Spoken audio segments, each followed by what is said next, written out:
A 6-feet-long cobra which got into a KSRTC bus at Chikkaballapur was rescued by snake charmer Pruthvi Raj after nearly 1.5 hour search in the Salar-bound bus on Saturday.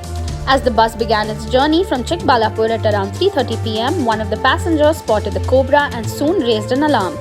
All the passengers, numbering around 35, got down from out of fear.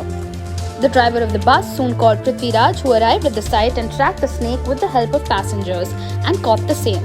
Later, it was allowed into a nearby forest. Pruthvi Raj has associated himself with wildlife protection and has so far rescued thousands of snakes. He is voluntarily working as a wildlife warden in Chikkaballapur district, as reported by Pruthvi Raj for Salar.